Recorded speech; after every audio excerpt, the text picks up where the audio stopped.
Hey everybody, how's it going? This is Max with BuzzTox here, and I am back with another Game of Thrones news video. Just to give you guys a heads up, I'm actually going to be looking back over the last couple of weeks and look at the most important news stories and give my thoughts on them. If you want the most recent news on Watchers on the Wall, in my opinion, you will see that in the next couple of days. Before we get into it, I just want to issue a spoiler warning. If you guys don't want to see plot leaks or spoiler leaks or all that fun stuff, leave. You're not welcome here, I'm sorry. But now let's get right into it. So Daenerys actually arrives in Dragonstone in episode 1. We know this information now because the director named Padiswa, if I'm pronouncing that right, he's directing episode 1 and episode 7 of Game of Thrones, and he was seen on set with Daenerys when she was arriving ashore. So that confirms that she'll be arriving in episode 1, which pretty much confirms what we already assumed.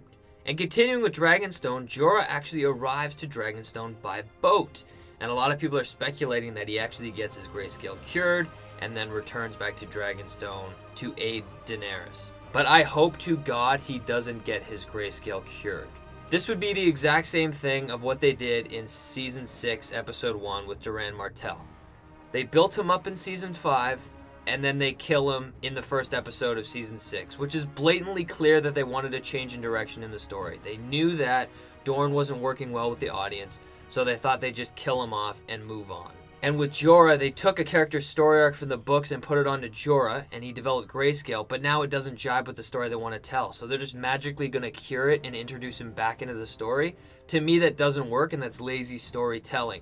The best way for me that they have to do it is they have to keep him sick with all this grayscale. I'm sorry, Jorah, but then have him die later in the season, or maybe die somewhere later in Season 8. But it would be an absolute mess if they cured him of grayscale and then he ended up dying anyway, because that doesn't make any sense whatsoever.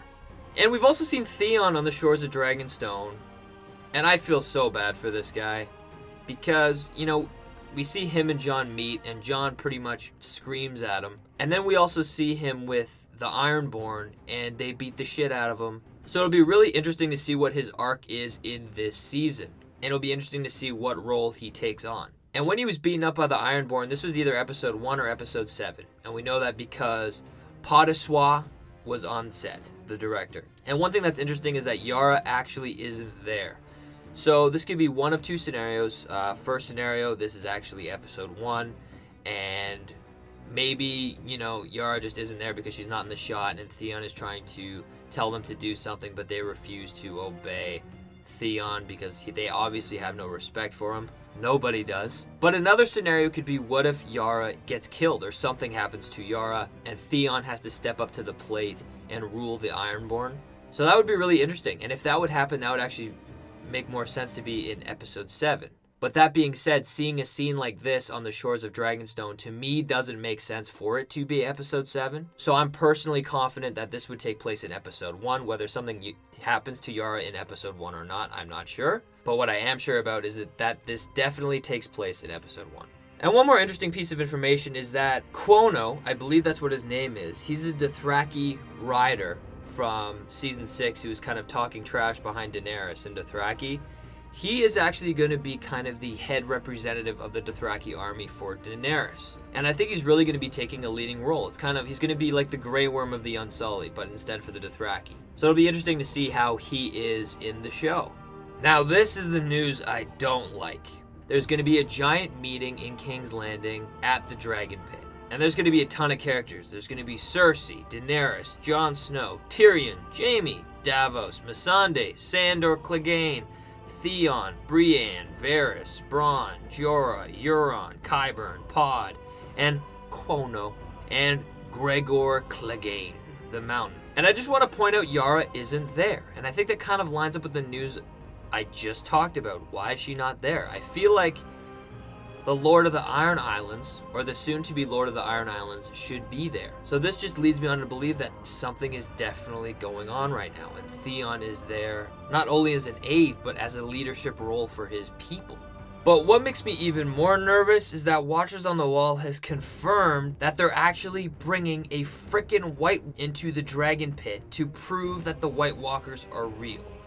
So this pretty much validates the mission that Jon and all of his friends were going on across a wall to capture a white. And I made it very clear that I was against this and I thought it was fake. This sucks. This makes absolutely no sense to me. Why is Daenerys trying to parlay with Cersei? You could say that, oh, they want to bring their alliance together. They need the Lannister army to fight the White Walkers. Sure. But then after doing this alliance, does Daenerys plan to betray Cersei anyway? Because Daenerys' top goal is to get the throne.